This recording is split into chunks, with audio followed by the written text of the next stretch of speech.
ரஷ்ய அதிபர் புதின் வருகையையொட்டி டெல்லியில் ஏஐ தொழில்நுட்பம் உதவியுடன் உச்சபட்ச 5 அடுக்கு பாதுகாப்பு ஏற்படுத்தப்பட்டுள்ளது. உயர் பாதுகாப்பு கொண்ட புதினின் அதிகாரப்பூர்வ கவச வாகனத்தின் சிறப்பு குறித்தும் இந்த வகுப்பில் பார்க்கலாம்.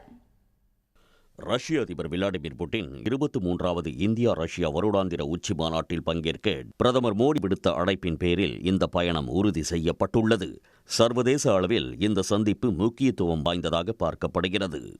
இந்த நிலையில் ரஷ்ய அதிபர் புட்டின் வருகையை ஒட்டி டெல்லியில் 5 அடுக்கு உச்சகட்ட பாதுகாப்பு போடப்பட்டுள்ளது.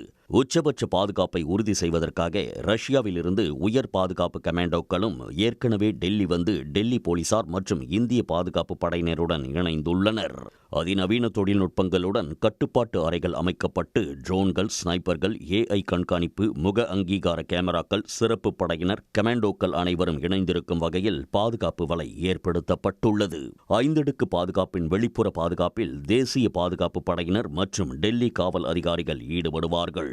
உள்ளடுக்குகளில் ரஷ்ய அதிபர் புட்டினின் சிறப்பு பாதுகாப்பு படையினர் கவனித்துக் கொள்வர்.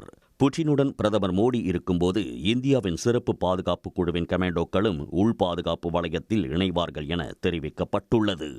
புட்டினின் பாதுகாப்பு விவரங்களில் முக்கிய சிறப்பம்சமாக உயர் பாதுகாப்பு அம்சங்கள் நிறைந்த நகரும் சக்கரங்களின் கோட்டை என அழைக்கப்படும் அவரது அதிகாரப்பூர்வ கவச வாகனமும் ரஷ்யாவில் இருந்து வந்துள்ளது. அவுரஸ் மோட்டார்ஸ் என்ற நிறுவனம் இந்த காரை தயாரித்துள்ளது. அவுரஸ் செனட் லிமோசின் காரில் இடம்பெற்றுள்ள புல்லட் ப்ரூஃப் கண்ணாடி துப்பாக்கிச்சூடு மட்டுமின்றி வெடிகுண்டு தாக்குதலையும் தடுக்கும் வல்லமை கொண்டது. ராக்கெட் எதிர்ப்பு கவசம், தாக்குதலை தடுக்க நவீன தொழில்நுட்பம் கொண்ட கவுண்டர் அட்டாக் பாதுகாப்பு ஆயுதங்களும் உள்ளன. காருக்குள் அவசரகால சிகிச்சைக்கான மருத்துவ வசதி உபகரணங்களும் பொருத்தப்பட்டுள்ளன. இவ்வாறு ரஷ்ய அதிபர் புட்டின் கான்வாய் செல்லும் பாதைகள், பார்வையிடும் இடங்கள், சந்திப்பு பகுதிகள், தங்கவிருக்கும் விடுதி என அனைத்தும் பட்டியலிடப்பட்டு டெல்லி முழுமைக்கும் பாதுகாப்பு வளையத்திற்குள் கொண்டு வரப்பட்டுள்ளது. உடனுக்குடன் செய்திகளை தெரிந்து கொள்ள சன் நியூஸ் பெல் ஐகானை கிளிக் பண்ணுங்க.